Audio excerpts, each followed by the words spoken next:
Welcome back to the Adulthood Podcast. This is volume 65, another funny episode coming at you fast. If you want to see me on the road, I got 2 dates in July. July 17th, I'm in Nashville at Zany's, and July 18th to the 20th, I'm at Zany's, Chicago in Old Town. Shout out. IanLaraLive.com for tickets. Follow us at IanLaraLive at IMDJPM. You got anything? Yo, this Friday I will be at Miss Lily's. Pull up for the vibes. I'm back. July, we doing it. Miss Lily's. You can catch him spinning at Miss Lily's restaurant. Thank you guys for listening. Volume 65. Peace. Boom.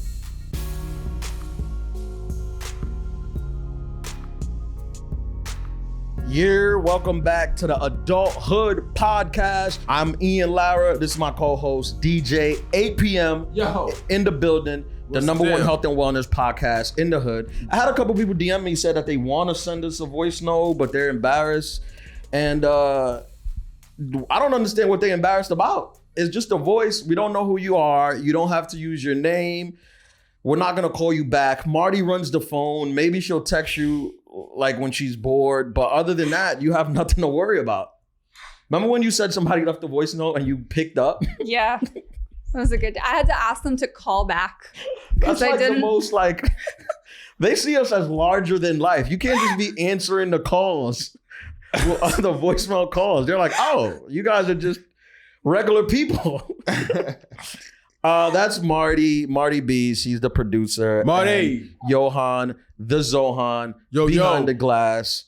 If you haven't done so, please, you can leave us a voicemail. It's 347-378-9423. Marty, we got some voicemails now, right? We do. Yeah, let's get into some calls. Yo, Adulthood Podcast.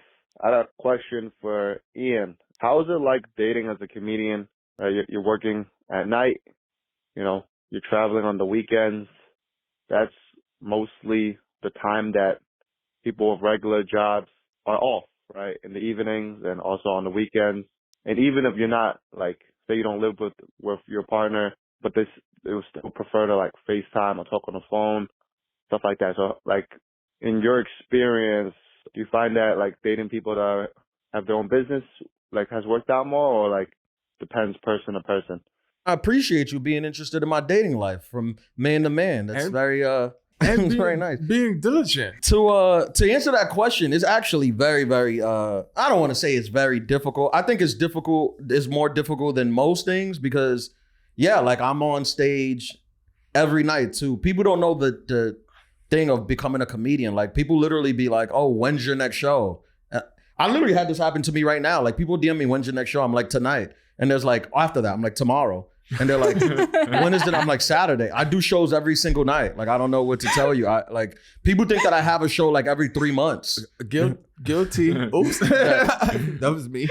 No, you didn't say that. You asked me where I was going to be at. Yeah. Like, you knew I was performing. You said, where was I going to be at? Yeah. That's different. That's not True. like, and I get it. I don't, like, at first I used to be like, I'm a professional comedian. Like, when did you think was the next one? Like, what do you think I'm doing?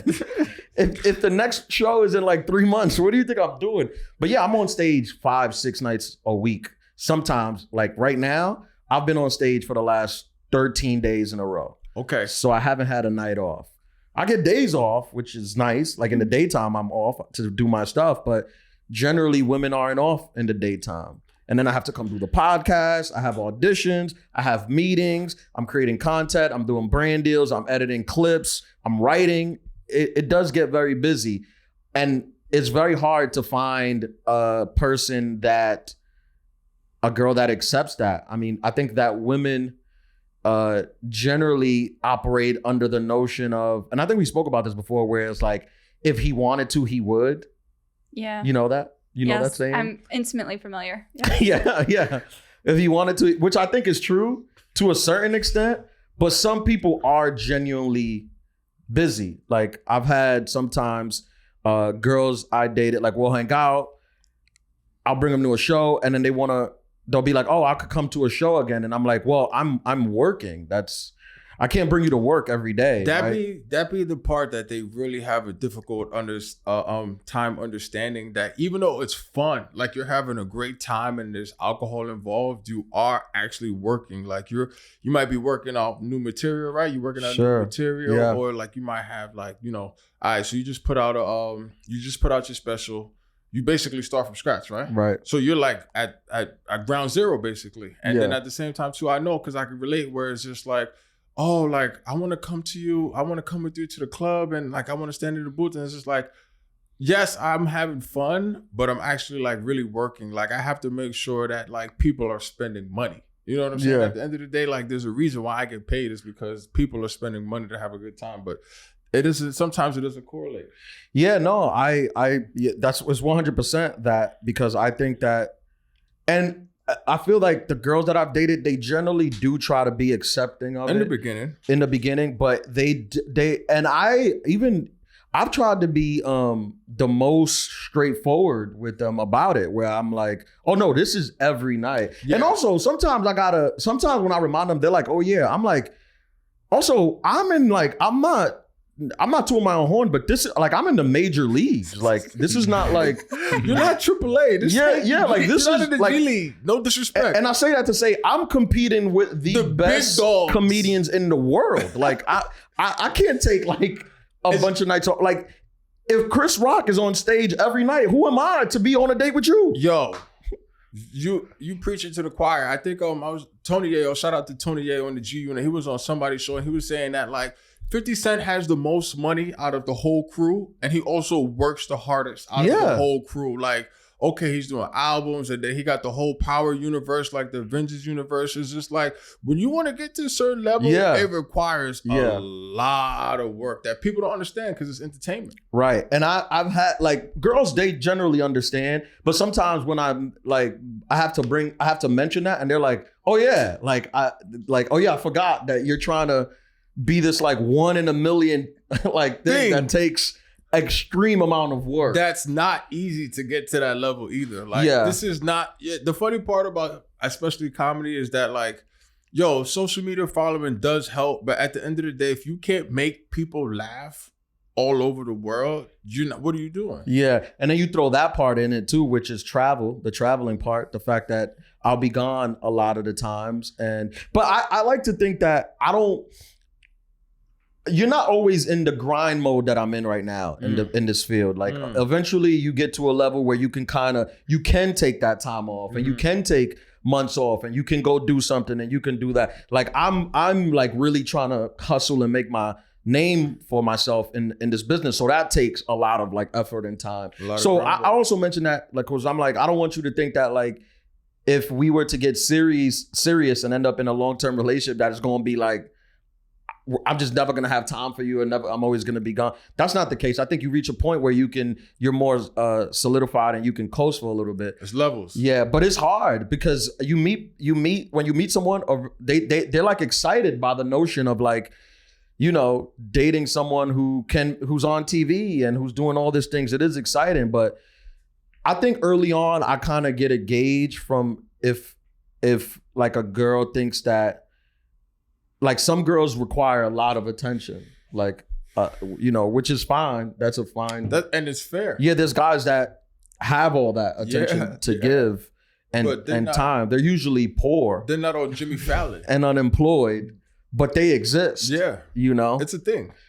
So if I notice that is that right away, then I'll just be clear about it. Like, hey, look, I think you're great, but this is kind of my life. And, you know, if you don't. Yeah, this is it. Like, this is my life. This is it. Like, you're not coming in. I mean, I don't want to say never, but I just feel like you're not going to come into my life now and change up how I've been for the last 13 years. Like, legit. Yeah, I'm a hustler. And also, I think as a woman. That would be a good song. Yeah, as a woman, if you like men, if you date men, as a woman, you should want a hustler, right? I'm a hunter-gatherer. Uh-huh. I'm out here hunting and gathering. Bow and arrow? Yeah. I'm in the streets with a bow and arrow hunting buffalo. Is that not what y'all want? The proverbial buffalo, which is telling dick jokes on stage at 1 a.m. With protesters outside. Yeah, you know, we've updated. We're not out in the field anymore, but I'm out there grinding and hustling and trying to get it. Yeah. There's perks to that. Yeah. You might get invited to cool parties. We go to cool vacations. If you get invited to another white party, you have to go. It's mandated from the adulthood. Maybe staff. maybe I have to. Maybe I'll go to the all. Well, I don't know because there's a lot of cancellations and with the whole Diddy thing going on, I don't want to be tied into like any type of island or that's a good point. Because I'm easily influenced. Yeah. Especially when the spritzers are spritzing. Right. Yeah.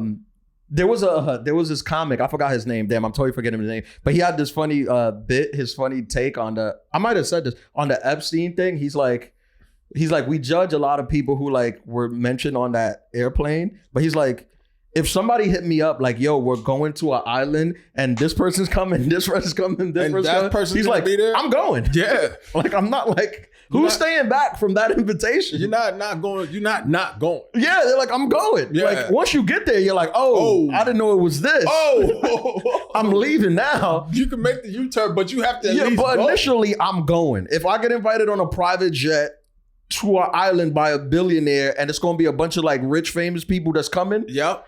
It's going to be hard to say no to that. There's tigers. Yeah, people look at it in hindsight. They're like, how could you go? It's like, I didn't know when I boarded the airplane.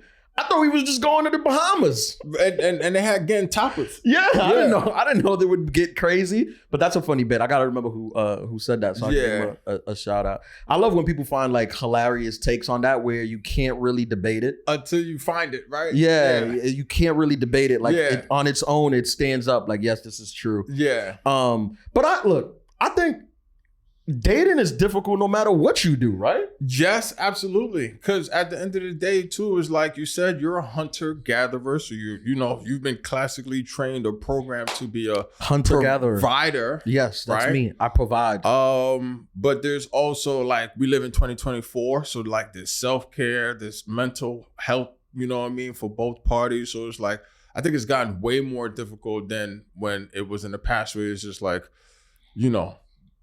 standard defined roles. Yeah. I'm trying to bring it back to those times. The standards? Yeah. I'd like defined roles. Marty, what would you do if you liked the men and you dated a guy and he was like, hey, I want you to not work. I want to take care of you and our family. And you just like, be like a stay-at-home mom. Nah. I wouldn't like it. I wouldn't like it, but I do think that I might play dumb and be like, okay. Women love playing dumb. Marty played dumb? Like if it was like if I didn't want... If you really liked him too, I'm not talking about if I really liked him and it wasn't in like an annoying way and it was just in like a, like, I wouldn't like it long term. Why? You get bored. Because it takes your anonymity away. Like that's what would bother me about it. Like if I felt your anonymity or not anonymity. I was like, you trying to be anonymous? No, not anonymity. Wrong word. Are we just gonna let that slide? The deep. So like, Marty, you're blocking the camera. When you lean over, you're blocking the camera. You gotta keep the block in. Those. It takes. They're gonna see her shoulder and find her on IG with Google AI, just off the shoulder pic. It takes your independence away. Yeah. That's the total opposite of it takes away your individuality. I hear you. It takes away from you being able to operate on your own without that person. And that's what would bother me about it. Without working? If I was like, I'm fine if I don't work and this person just wants me to chill for a year for some reason that made sense, like a health issue or something, I wouldn't care that much. A health issue? Who's staying with you through a health issue? If they're paying, right? I don't know. I think it's weird if you, I don't like, even if like, let's say I was rich and I had all the finances to take care of a woman. I don't want her like asking me for money. Yeah. I would just give her like a card and just like, do whatever. This is your Amex. Yeah. Like do whatever. If you need cash, I'll just give you some cash. But no, not like that. Like it takes away from your like. I would like to always feel like I can leave the person at a moment's notice. See, that's what we don't want women to feel. And so when you stop them from working for years, then they can't leave, which is nice. Yeah, everyone wants to feel secure. Right. That's how men feel secure. When women have no money to leave them. I knew you'd loop it back around to misogyny. Listen, you call it misogyny, I call it masculinity. That's what we do here. Like, what would you expect? No, but seriously, like, I think that if your lady doesn't work, which I'm sure nobody who listens to this is supporting their women, because we don't have people with money listening to this pod. But if you aspire to do that, I feel like you have to give her. She can't be coming to you asking for money like you're her dad. And then, what about the opposite? What do you mean? That women that are crushing it and that like they're supporting men. Like women they don't want to do that. Women don't want to support men. It's just not how it works. But if it does happen, how long does it tolerate for? Who's there? Is you Sage? What were you pointing to? I was pointing to when we had a guest and she was talking about Karen. Yeah. Well, Karen is a liar. Karen Karen is one of my closest friends, and Karen is a liar. I'm glad you cleared that up. And I'm going to send her this clip. Karen is a really generous person. She's well off, and she's a really generous person, and she will do a lot for you. But at the end of the day, she does not want to like do it for a man. Mm-hmm. Like she wants to do it for like her family and stuff, but she does not want to support a man. Okay. I don't think that's not Karen specifically. No woman does. Find me a woman. Call in. What's the number? 347-378-9423. If your dreams and aspirations is to have a man in your house eating Lunchables while you at work making money. Women are not hunter-gatherers. What are they? They are nurturers. No, wouldn't women be gatherers? Is that what you're trying to say? No, I think men are hunter-gatherers, right? And women are, what do they call it, what they do? Caretakers and nurturers? I guess, yeah. Gathering is supposed to be I think you're trying to say men are hunters, women are gatherers. No. No? Am I wrong, Johan? Are we doing some looking up? I think men are hunter-gatherers. That's what they know. They hunt. They gather all the fruits and vegetables.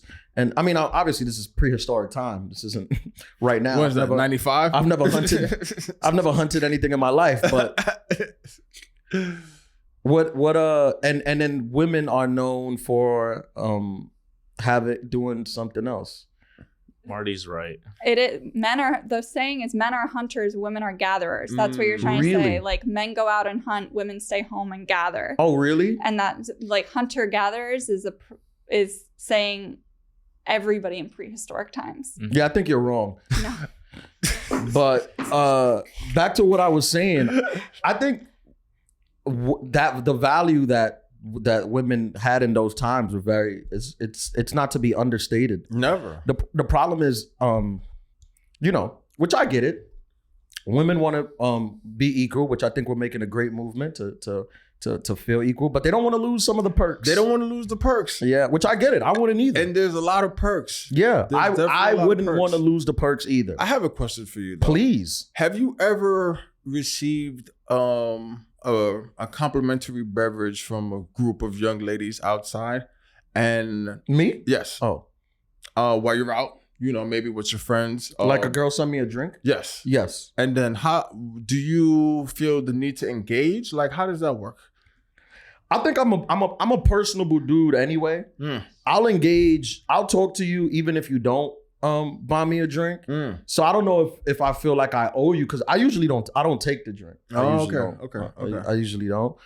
I kind of just be like, I'm not drinking. Because usually they'll act. I never had like a girl send it over. Because I'm a man. Okay. But I've had them be like, let me get you a drink. You're a hunter. Yeah. Okay. I'm a hunter-gatherer. There you go. But I've had them offer to buy me a drink, and I always say no. I have no desire. I'm not one of these guys. I have no desire for women to buy me or spend their money on me. I work. I can purchase everything I want and need myself, which I think is a great mentality to have. I argue with some of my girlfriends or even like my siblings, my sisters or whatever, where I'm like, why can't like women have that? Some women have that same mentality of like, I'm a person, I can work, I can just make my own money. I don't need, which I know a lot of girls who do have that. A lot of women have that. Yeah, I know a lot of girls who do have that mentality. Yeah. But I'm just saying there's like a portion of them who don't, which I think it's bigger than it should be. It's like, why? I get if you with your partner and he wants to pay, he wants to give you money, whatever, that's cool. That's your relationship, that's cool. But there's some girls that it's like, we can't be in a relationship if you don't. Yeah, that's like a prerequisite. Yeah, a prerequisite. You gotta pay everything. Where does that come from? Is Where that on do the you internet? find that? The girls? Yeah. On the Instagram. internet? Yeah. Yeah. Explore page. Usually they're resharing posts from pages like Justin LeBoy. Saying like, it's Saturday. Send your girl $2,000 to do her nails. Yeah. Which is very unrealistic. Sometimes I have to tell, like when I speak to my friends, we get into like conversations about this, and sometimes it's important to take a step back and understand that the internet is not a real place. I 100% agree with you, but I also I'm at the place where you gotta like just start taking people at face value. You know what I'm saying? Like the people that post that like religiously, like, and not with like a LOL, or like the people that are just like, oh yeah, that's me for sure. I think people, especially like, those who are single in the dating pool, if you see someone you're interested in, like post that consistently, you got to realize that that's that person. Like they're expecting you just to like send a cash app every other Friday. I think when women post it, I think they mean it. I think that they want you to send them that. When men post it, a lot of times I think they're trolling. Oh, okay. I think they're trolling. Yeah, but I'm saying like if you're interested in a woman who's posting that, you got to be like, okay, like she means this. She's not joking. Yeah. Which look, I get it. I get it. If you're like a beautiful girl, you're like, yes, send me money. We spoke about the Cash App thing on when they put it in their bio before too. You get it, just send me money. I get it, but I think that. Generally speaking, and this show's all about generalizing. I don't need people to, not me. I'm not talking about you. What are these guys talking about? I'm not talking about you. I'm talking in general. Hairline. Yeah, I'm sorry. Teeth. I won't write that anymore. No, I think generally a man that does that, I find a lot of times their intentions don't be that pure. What you mean? Unless they're super rich, but like, just sending you money. Yeah, they're trying to. I mean, to me, it seems like they're trying to purchase you. Buy you. That's why I don't like money from anyone. I don't take nothing from anyone because I don't want to feel indebted to you. Like you buy me something, I don't want you to feel like I owe you anything. Mm-hmm. So I had this situation kind of come up. I'm sorry, not to cut you off, but women expect like penis for that, for like exchanges. What do you mean? Like if they're giving you gifts and stuff like that, they want you to come take care of you. Oh, I think everyone does. Okay. No? Yeah. I think everyone expects. Sorry. Not peen, but they expect something in return. Yeah. Go ahead, Johan. Sorry. So I went out with this girl and I had bought the tickets to the show. I had bought the tickets to the show that we were going to, and what was the show? It was a techno show that we went to. Okay. And so I bought the tickets, and she became aware that I had bought them. She thought I had just gotten like on a guest list or something, but she, like midway through the date, I don't even know if it was a date. This is what I'm kind of trying to get to. She found out that I bought the tickets. We were out getting drinks before we went to the show. She got up to go use the restroom, and the second time, like, she paid for the tab. Yeah. That's a good move on her part. Right. I don't need you to do that, but that shows good character. When women do that, I don't need you to do that. Normally, if I could catch you, I'll be like, I'll take care of it. I'm a man. I make a lot more money than you do. But sorry, Marty. I did that one to see if you were awake. That's the clip. That's the clip. No. Okay, she's awake. Yeah. No, but I don't need you to do that. But it's nice. It's nice to know. I mean, she's showing her independence too. Yeah, it's nice to know that, like, because I feel like it makes me get the okay, like, all right, you're not like some gold digging that's just trying to get dinner. You know, these girls that go on dates just to get dinner. Yeah. You're not one of these girls. Now I want to like spend freely on stuff. Now I don't got to worry about you being that, because I know you're not that That's type not of her girl. intention. Yeah, I know that's not your intention. Yeah, absolutely. So then we were at the show, and like, I don't know, like as a guy, you're just like, okay, like I'll buy the drinks. You know, like you're just, I guess, so programmed to like be the one to spend money, like when you guys are out. Yeah. She then proceeded to like give me $100 and was like, "Oh, this girl, you might need to marry her." Oh, whoa! She was like, "Here, this is for the drinks for tonight, for like my drinks." And I was like, you don't have to. Like, it's not that big of a problem. Hold on, like, I have a question. I invited you out. Was she trying to let you know that this was a friend situation? That's what I'm trying to think. But hold on, because that happens. So that's what I was thinking in the back of my mind, that like later that day or whatever. But then the next day, she sent a nude. I mean, basically, but no, she asked. I know women. She asked to go out again. Like, that's not a friend. Like, she wanted to go out. Yeah, because she. No, this is what you call. This is what I have a term for this. This is what you call. Can we put music under this, please? A good woman. This is what you call a good woman. This is the type of girl that deserves for you to send her money on a Saturday for her to get her nails done or get Chipotle, whatever women do. I don't know what they do on Buy her a Saturdays. flight, right? Yeah, That's big. because she wants to show you that she is down to ride. For She's you. not a lackey. Nope. You're doing this together. This is your partner. This is the kind of girl that you start off with broke, and then when you rich, you get her the Range Rover. You get her the nice house. You The get her all house the in things. Costa Rica. Because she showed you that she's not ambitiously just trying to take your money. Now, what's she doing now? So yeah, she asked if I could go out with her again before she leaves back to France. And Oh, this is the French This is girl. a French girl, yeah. You gotta open this is up with that. European. You gotta Yeah, open up with this that. is why. You gotta Yes. open up with that. You Yes, can't this is. leave that out. I thought this was in America. That's what Oh, I'm saying no. too. You Oh, always, okay. you always keep the key I don't details to think- yourself. Come yeah, on, bro. no, Come on. the Come Europe, on. the French, they're different. It's over different. there. It's a different world across the Atlantic. France is like where the men are men and so are the women. You know, that's how they kind of live over there. There's no gender over there. You know, it's kind of where we're trying to get to. yeah. I'll be in France, by the way, in Paris? a couple weeks. Yeah, For the I'll be in Olympics? Paris for the Olympics. 2 weeks. I'm Fire. gonna try to come back with so many stories. Well, actually, we're gonna do some episodes remote, right, Marty? Oh, okay. Yeah, in France. Nice. I'm doing some with the Eiffel Tower. Can in you my get some background. crepes? Yeah, because I want to Baguettes? have like good.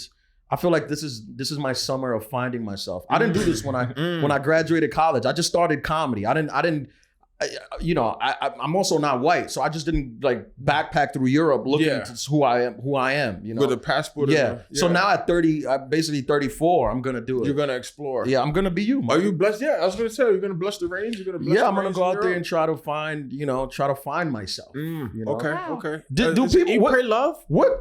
Can I ask a question, Marty? You're always looking for yourself. What do you like? What happens where you find yourself? Like how do you come back and you're like, I found myself? Like Like, is there a end point? goal? Or is it just like I'm finding myself, but you never really? Do you ever get like disappointed when like you found? Or you like, come back like I didn't find it. I didn't find. I think what people mean when they say that is they put themselves in uncomfortable situations. Yeah. I don't know if you're going to be in that many uncomfortable situations. Well, I'm just what I'm telling you. I'm gonna try to put myself in them. Really? You I'm are. gonna find myself. Do you speak French? I don't. Like, what exactly? I'm gonna do everything you do, like meet strangers, go in basements, Boats. like get inside strange men's trunks. Rent all the stories you've told. You I'm have gonna do this. A white nightgown, right? Yeah. I think what people mean is you find out how you respond in uncomfortable and scary situations. Is that finding and then yourself? you know more about yourself. I think I don't know if that's, people say finding yourself and they go and they do these really like nice trips where they journal and they stay at an Airbnb and it's like kind of a cute vibe and that's just a vacation. Mhm. But I feel like when you like go and like find out things about yourself is when you make yourself uncomfortable. I mean, I feel like 99% of your trips have been in an uncomfortable situation. Yeah. And when you get back, do you feel like you found yourself? I feel like I learned something else about myself. Can You I should- ask something? Please. Do you feel like the way you grew up was comfortable? No. No. Was it a lot of hardship? I would say the way I grew up was purposefully like it was intentionally difficult. White. Oh. Like it was intentionally sorry. difficult. Like Well, out- that's a pretty good synonym for white. it is Because white people, It's intense. they'll challenge themselves They look for to make that- things. yeah. Yeah. And I'm not saying That I'm not- doesn't come. Black people, they don't do this. I'm not trying to put color on it, but life I'm just, is hard. I'm thinking to myself, putting yourself in uncomfortable positions, or like situations which I understand that you need to do it, but then like For us, it's like you want to be in an uncomfortable situation. Drive through Georgia legit, after sundown, and it's like, I'm finding myself. Oh, sugar. I don't like Yeah. being in sundown Yeah. towns. Yeah. Or when like you get the person that's looking at you in a way where you're like, we got to get out of here. Yeah. But you know, I'll put a race on it, but I don't blame them. No, I'm no, not no, like no, no, blaming no, them. no, no, I no, think that's no. it's just the nature of the business. Yeah. It's just what it is. I think also too, like when you come from just being uncomfortable and uncomfortable forced on you, I think you get to a certain point where you just search for comfortable. Like I think that's where I'm at in my life, where it's like I'm only looking for peace. Like I've been uncomfortable. Like when you get robbed at gunpoint, that changes your whole perspective. Like, yeah, I've certain had things, that happen. right? Yeah. So it's just like, I've been, when you get challenged so much that like now I'm going to, if it's difficult, it might be like running or something like that, or like getting in a cold plunge. I don't need to like, I'm all One about time I got robbed at gunpoint. I didn't even get robbed. He just wanted to show me that I was soft. He didn't even take nothing. He just pulled out a gun and threatened to shoot me and then left. And that's called trauma. Yeah, that's what my therapist would call it. I'm calling him back like, you're not going to take nothing? Shout out to Miss A. She says, that's trauma. You know what I'm saying? I believe that it's just the nature of the beast. Sometimes, I was having this conversation with some other comedians the other day. These two white comics, I think they were talking about somebody got canceled for saying something. Maybe they said the N-word or something. And I'm like, and he was saying that he was kind of asking like, oh, how do black people feel about that? I'm like, black people don't care about that. And he's like, what do you mean? I'm like, the people that get in uproar is usually white people. Like, black people gotta live their life. They gotta go to work. They gotta figure it out. They ain't, like, generally speaking, they're not like held. They just assume everyone's saying the N-word. Legit. They're not just held up at home like, oh my God, could you believe this person said the N-word? They gotta go to work. You done the N-word 10 times on your way to the train. You know what I mean? But I digress. Your mom was trying to raise, like, you grew up in like it was kind of like a makeshift boot camp. Building houses. Yeah, like I grew up with outhouses, and Well, you built one. No, outhouses, like not running, not a bathroom. But you didn't have to do that. I think that like it's a lot more common in rural areas in the US to not have a lot of amenities that we're used to on the East and West Coast, even on like a very basic level, like a bathroom or or like like microwaves or gas stoves is like a big thing. It's very common to have like wood stoves in certain areas of the country still. So I think in that sense, like we're used to a certain level of like comfort on a day-to-day here of like how we get food, how we get water, how we get like, like just like those types of things that maybe like don't exist other places. So that's what I think about when I think about comfort. So it's a little different, but yeah. See, my mom and dad grew up when they were born on like farms. Yeah. So they grew up with like an outhouse, like till they became teenagers. So when you grow up that way, forced, it's not by choice. I feel like you grind your hardest to make sure your kids never have to experience that. Yeah, that's so I think that's really the thing of like your parents just really working hard to make sure you don't have to go through that. The crazy part is, so like, you might have hood trauma or whatever, but then you speak to somebody from like a war-torn country where there's like shells going off and they live in half of a building, then they're like, yo, robbed at gunpoint. Like, we survived bombs, bro. It's crazy. Speaking of war, do you think if you got drafted, do you think you could go to war? I got flat feet, so I wouldn't count. I don't think that's true. That was like a thing people spread that you could get out of the draft. And I mean, even as a kid, I'm like, this doesn't sound like a reason that they wouldn't let you go to war.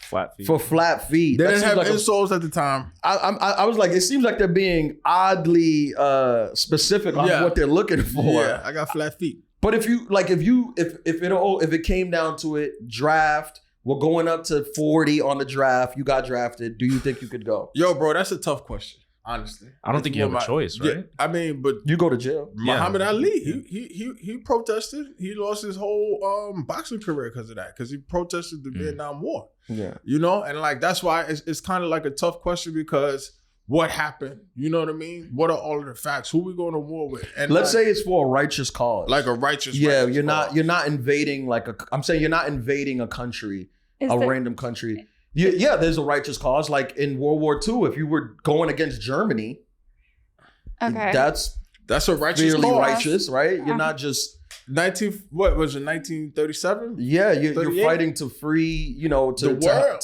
To free the world, basically. That's a righteous cause. Yeah, I think you can't just let a maniacal dictator take over. If it's an actual righteous cause, I'm in the draft. But if it's like something like Nam and stuff, because also when you speak to people who've survived that, they tell you that war isn't like what you see on the news or documentaries, that it's a trillion times worse. And I remember because one of my high school coaches was a Nam. Funniest guy in the world. He would walk around smoking cigars. You would think he was Rambo. Like, he was hilarious. Rest in peace, Coach Sanchez. But then, you know, you get comfortable with him and then you start asking him life questions. But we would ask him about Nam and like his face. You know, you could tell somebody's face when they're there or like when they go to a dark place. He went to the darkest place. Like, I've never seen that expression since then. Like, he would Marty go dark. just did it when she spoke about the outhouse. Yeah, when you told her. Like, picture that. Like, he would go dark and he would just like he would. No, that's trauma. That's like legit diagnosable PTSD. Exactly. So like, that's why if it's not a righteous war, bro, I'm not going. Righteous wars are hard. Yeah. Right? I guess only the world wars would be. You can make a fair argument that if you're fighting for your country, it is righteous, because if you lose, that's a problem. Yeah. Right? Yeah. If your country loses a war, it's usually a problem for you and everyone who loves. I think it's easier. Look, it's easier to draft young people. Like at 17, 18, I would have went. If they made me, I would have went like no questions asked. I was like young and like kind of dumb. But as you do get older, you do have some questions where you're like, what's the point of this? Why are we doing this? Yeah. Why are we doing it? I had a couple friends who fought in Afghanistan, and they talk about it like they kind of went the other way, where they were like, obviously it's like a terrible situation that they wouldn't wish upon it, and it was brutal and the worst thing, but they were like, but there were times where it was fun. Yeah, you were just kind of hanging out with your boys, like on the thing. They would like, the food was pretty good, and you kind of, build a bond that you can't compare to anything else with like your boys. Very true. But that's just like, guess looking at the bright side of it, right? Mm-hmm. I know. I be watching like YouTube. I be looking at some of these military guys. Have you seen this YouTube rabbit hole? It's like ex-military guys talking about it. These guys are like men. These guys are like, and they don't even be looking like crazy, but they're like, like we parachuted into Fallujah at 3 a.m. and then had to live in the jungle for 2 weeks. For 2 weeks, because we could have moved. Once the Fallujah snake goes away during the winter, we were able to crawl our way. And I'm like, you got to do number 2 in a hole. Like, well, Marty was doing that, but I think that it's important to understand that if you don't give me an option, then yes. Yeah. If I have an option, I'm probably not going to do it. Right? Yeah. Because that was the thing with the draft. I feel like for Vietnam, a lot of people didn't have the option. They didn't have an option. But if you give me an option, I'm going to do it. 9/11, September 11th, the day after that, the enlistments went up because people thought they would be fighting a righteous war, right? Defending your homeland.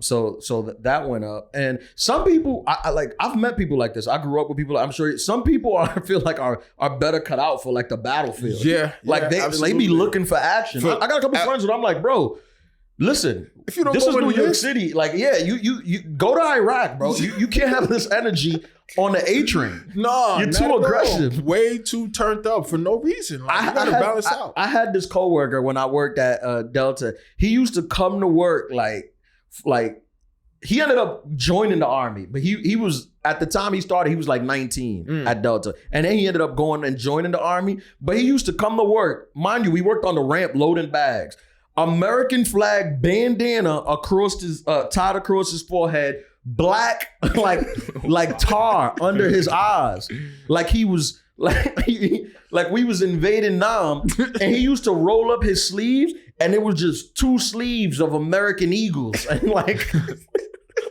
American Eagles flying through like the Twin Towers. And I was like, bro, you gotta enlist, man. Yo, you're wasting your talent. Was he pulling up like to Journey and what's we call it, Bon Jovi? Like that's what he was listening to? Bro, it was everyday American flag, tar under his thing.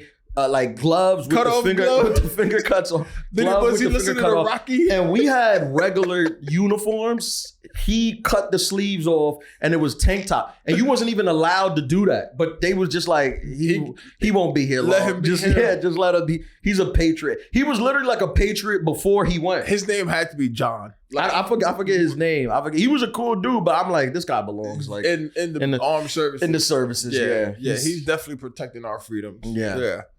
So I think that's the thing. I think if you gave me the option, I probably, would not. I'm also gonna be 34. I got a bad knee. Exactly. My back hurts. I got acid reflux. Sciatica. You can't be on the battlefield with acid reflux. You're actually gonna be detrimental to the actual mission. You know what I mean? Like you gotta be in tip top. I feel like I'll be at the thing like, guys, I promise you, I'm gonna hold you back. And then I know I said I was a hunter-gatherer, but that was kind of just podcast it was all talk. for the pod. That was kind of just pod talk. I didn't know you guys would bring up the files. Use this, They're like, you said you was a hunter-gatherer. It's time to hunt. Let's hunt. I'm like, that was kind of just podcast. We were just warm in a cool studio in a high-rise building. That's kind of my vibe. Drinking filtered water. Like what? I've sent back water at a restaurant. I don't think I could go to the jungle and help you fight. Legit. Shout out to all the troops though and the people that do that. These guys are like warriors. I think it's cool. There was a time when I was in high school. There was a time where I wanted to join the Air Force. Yeah, for real. Yeah, I thought about joining the Air Force. Fly planes or.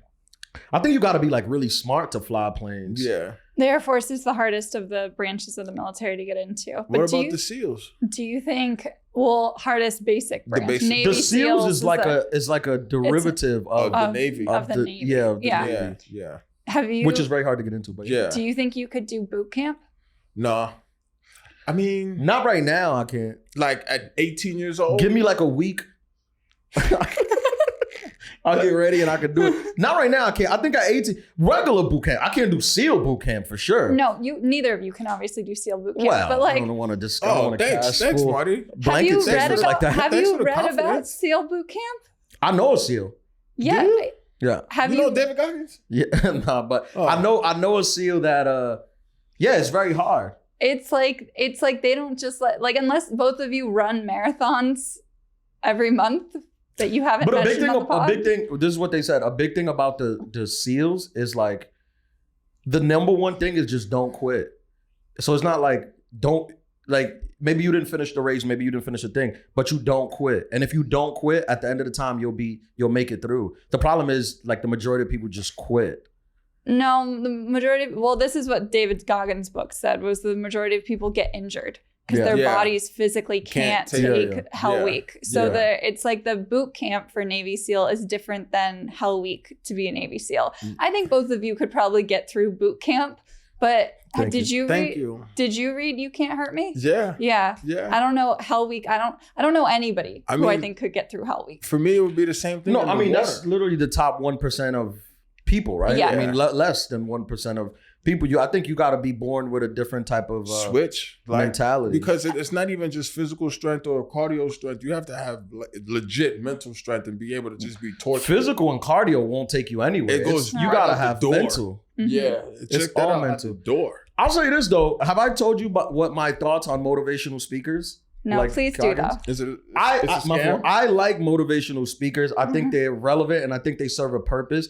But I think sometimes we forget that to be motivating is their job, right? So it's like it's easy for Goggins to be like, you get up and you run 30 miles in the morning. And it's like, well, David, this is what you do. This is your job. You do this and then you write a book about it. If I got up and ran 30 miles in the morning, I still got to go to work. Not me, because I'm a useless comedian. But real human beings that work, they got to go to work.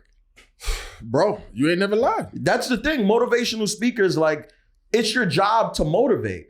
If it were my job to motivate, if I was getting paid millions to motivate, I could probably run 20 miles in the morning because I would be making $20 million to do it. But to do it just on some no, you do that and then you go to work. I'm like, well, come on. What are we doing here? Yeah.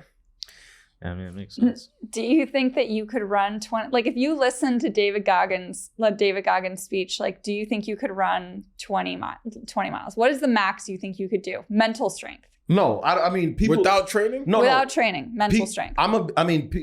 People like Goggins don't motivate me. Really? Yeah, it's not motivating to me. Oh, see, that's like the complete opposite. Well, I feel like I have a lot of I have a strong mental willpower. Like you can be yelling in my face like do it, and I'll just be like, What motivates you then? I think I gotta want to do it. So you're like David Goggins' worst nightmare. Yeah. Because you'll be yelling like you worthless piece of garbage, and I'll be like, all right, like that, you know. Some motivational speakers, that's their thing. They'll just curse you out. I see some of them. There's like TikTok pages. They're just calling you a fat whore, and women listen to this like, I'm gonna go to the gym because this guy's calling me a fat pig. Who has and I'm like, nothing to do with my real life? Yeah, I'm like, is there not another way we can motivate you? Do you need to be verbally assaulted for you to go to do Pilates? Yep. I don't know why it works, but it does. Like it really does. I'm not from this school. Like That's a woman thing. Like it really does. Like I listened. Well, you told me to do it for the half marathon. I didn't train at all for that half marathon, and then I just listened to David Goggins scream at me for the entire. Are you a person that gets motivated by being screamed on? Man, I used to, but nah, not really. Especially like in football, you know, it got to a point where it's just like, yo, I'm a person, I'm a man. You don't need to scream. Like I know what I got to do, and I'm more of like constructive criticism. Like I don't need that to be better. Yeah, well, I get motivated more in a football, basketball. I get more motivated in a team setting. Yeah. Because I feel like we're doing it as a team. Together. And my team is depending on it. And it's for a mission. Yeah, it's for a mission. There, I'll get motivated. But if you like, yo, wake up in the morning and run 45 miles for you, I'm like, I could die right now if it's up to me. Yeah.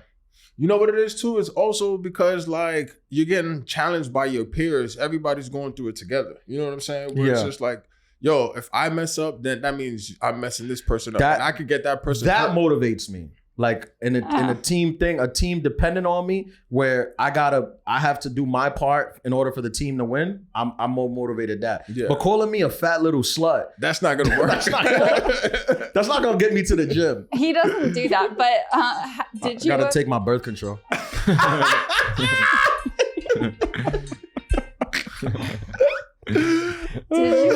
Did you ever do a team sport where the coach was mean? Every team sport? Yeah. Like what team sport the coach is nice?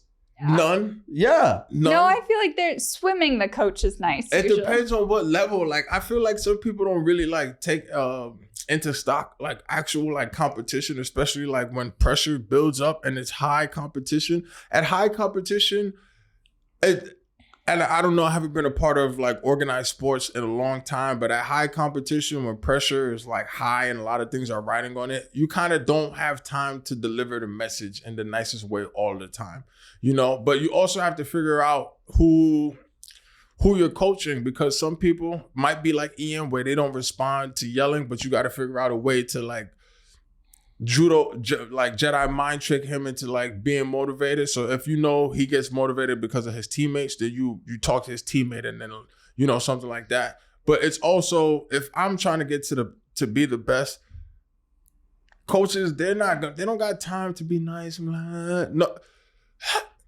You know?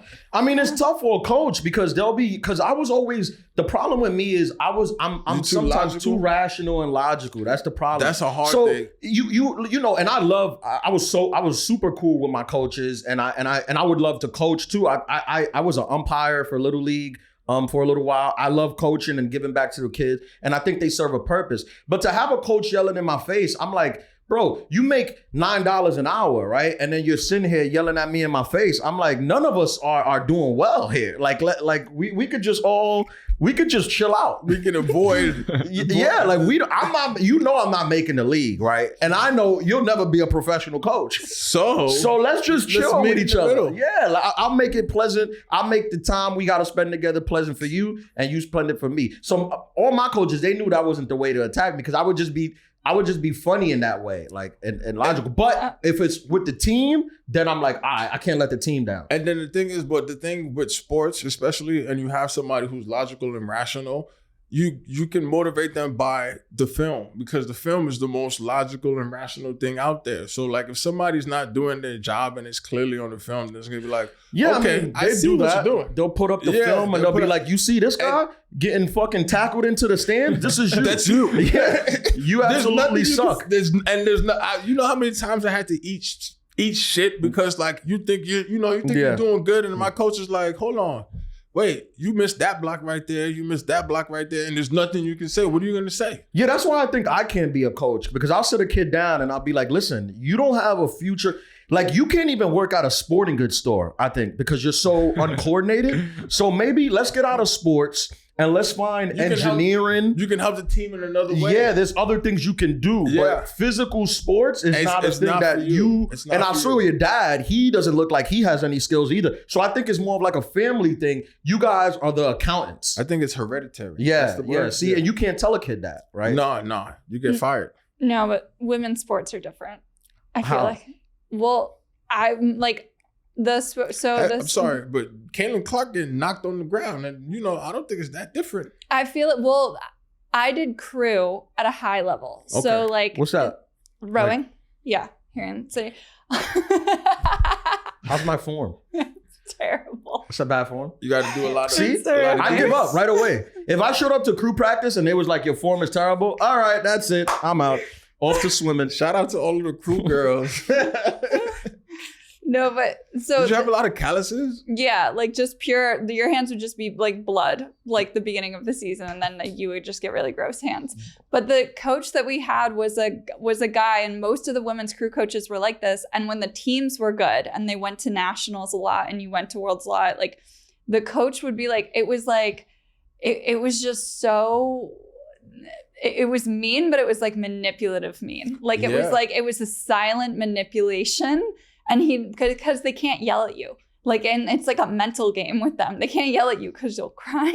Well, I went to my high school, the basketball team the women's basketball team was nationally ranked. Yeah. So they was like top level competition. It was no joke. It was no joke. I mean, I seen them in practice. It was it was David Goggins in there. Yeah. Was it a woman coach or was it a man coach? A man coach. Just a woman coach on woman players. Stupid little is bitch. Crazy. I would have rathered that 1,010%. A woman coach? Well, women don't like women, so that's the problem, because I think when you get a man coach, they respect the guy more. No, like somebody who yelled at me, like 1,010%. Okay. Well, you went in Alaska. I don't think legally you're allowed to like raise your voice past a certain decibel after the sun goes down. Avalanches, right? Yeah. I was a senior, so this was of New York avalanches? at this, but it was like Comedy gold. Congratulations, Ian. Thank you. But I do think like we do weigh-ins and like weigh-ins? that you have to weigh yourself for crew. Because of the boat. Yeah, because of the boat. You And when they be both like, be you too gotta heavy. drop 10 pounds. Right. You're disgusting. Can He'd they make Look at you your run neck. to practice. Yeah. If you did whatever. That was mean. That was real mean. And like he had no sense of humor. So when we'd bring baguettes to the weigh-ins, and he'd punish us with 10Ks. And just be like, on Valentine's Day, I remember he came in and was like, you're loved, get on the erg. And then made us everybody do like, I think it was almost like, what would it be in miles? 8 miles, something like that on the erg. That was our crazy. Valentine's Day present. That's crazy. I would rather a lady who yelled. Nah, I remember the girls' crew team at my school, like at Fordham, they were Navy SEALs. They were tougher than the guys. If you're top level, if you're like high level competition, They don't women's sports play. is tough. I've been around it. Yeah, Soccer. They're real. It's not your sister's league. Nah, they're up at their practice was at 5 a.m. They had to run to the boats, and then they had to be on the water at 5. And if you're on the water at 5:01, you late, so you have to run afterwards. It was nasty, bro. It's mean. Yeah. And they had a rule where if you go to regatta and you lose, you had to carry the boat back. So you could have just like rowed 10 miles and then they make you carry this really heavy boat back. And if you win, your present is that you don't have to pick it up out of the water. And then someone's always not carrying the boat. So when you row an 8, it's like you have it on your shoulder. But if you're the tallest person, you're obviously taking up more of the carrying but it made the you boat. Who you are. That's why she It made walked you the 16 strong, miles. the strong, independent woman that you are. You walk 20 miles a day. Let's go, Marty. For no reason. There's Let's a bus go. and a train that goes the exact route. And the ferry. Yeah, she walks by 3 modes of transportation just to keep walking. just because she was built Ford tough. That's right. F-150. It's not true, but I don't think it was like, never mind. This has been a whole time. I'm not okay. It's all right. By the way, you really came at me on that last episode. Not the little. I got people calling me anger in my DMs.